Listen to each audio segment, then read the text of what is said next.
Whispers from the Hollow, Part 2, The Hollow Awakens. The town of Willow's End tried to forget. After Tyler's escape from Black Hollow, the place was sealed. Police warnings, fences, no trespassing signs. But the forest didn't care. It whispered louder, and it was waking up. 2 weeks after Tyler returned, he began to change. He barely ate, barely slept. He would stare at the wall for hours, mumbling. Sometimes at night, he would scream Daniel's name and claw at the floor, leaving his fingers bloody. His sister Emily tried to help, but the more she tried, the more he pulled away. And then came the night she found him standing in the backyard barefoot, staring into the trees, whispering, "They're calling me back." That night, Tyler vanished.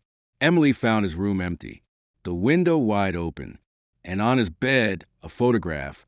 It was her, but her eyes were scratched out, and written in red ink were the words, "The Hollow remembers." Desperate, Emily sought help from Dr. Marcus Hale, a folklore expert from a nearby university. She showed him the photo and told him everything: Daniel's disappearance, the whispers, Tyler's trauma. Dr. Hale listenet quietly. Then he opened a worn leather book. "This isn't just folklore," he said. "Your brother encountered what's known as the hollowing." Emily stared. "The forest is alive," he continued, "but not in the way we understand.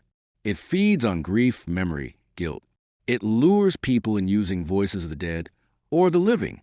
And once you enter, it takes something from you." Emily shivered. "So how do I get him back?" "Dr. Hale Sigit. You go in, but you mustn't listen. No matter what voices you hear, don't listen." Emily stood at the edge of Black Hollow. The air around the entrance vibrated, like heat rising from asphalt, but it was cold, bone-deep cold. She stepped in. At once, the forest swallowed her. The light died, sound vanished, and shadows clung to her skin like wet cloth. She clutched her flashlight and the old journal Dr. Hale had given her, filled with symbols of protection. But within minutes, she heard it. "Emily?" It was Tyler's voice. Weak, frightened. "I'm lost. Help me." She froze. "Don't listen. Don't listen." She walked faster, deeper into the hollow. The trees began to change. Their bark looked like faces, twisted in pain. Some wet black sap that hissed when it hit the ground. A figure darted past. She turned. Nothing. Then she saw it. A clearing ahead.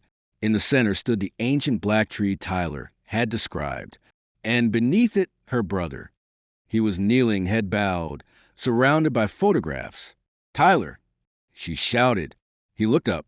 His face was gaunt, pale, eyes bloodshot, but alive. You came." She ran to him. "We're getting out of here." He didn't move. "You shouldn't have come," he whispered. Then he looked behind her.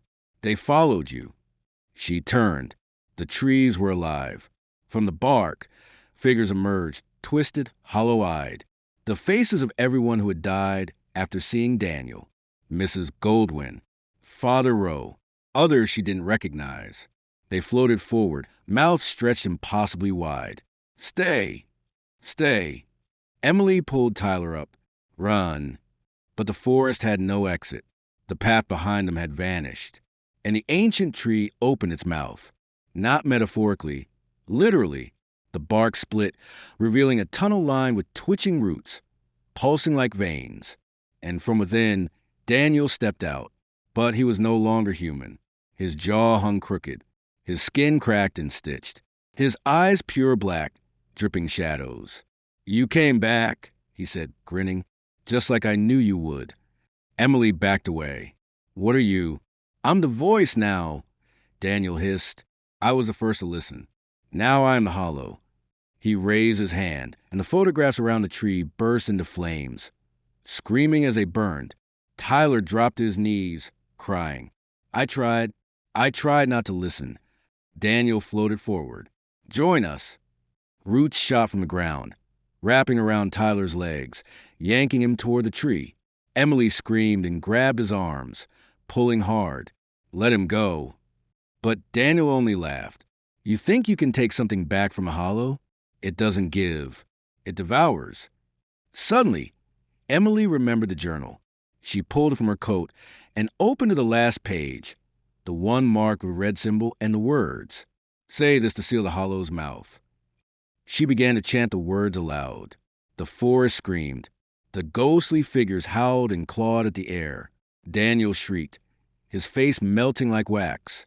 "Stop!" The tree began to crack, dark sap pouring from its mouth. Emily shouted the final line. With a roar, the ground split open. The tree burst into flame. The spirits vanished, and Daniel was gone. She awoke at the edge of the hollow. The sun was rising.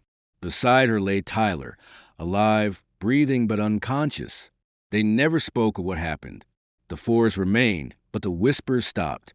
Until the next fall, when a group of teenagers decided to explore it again.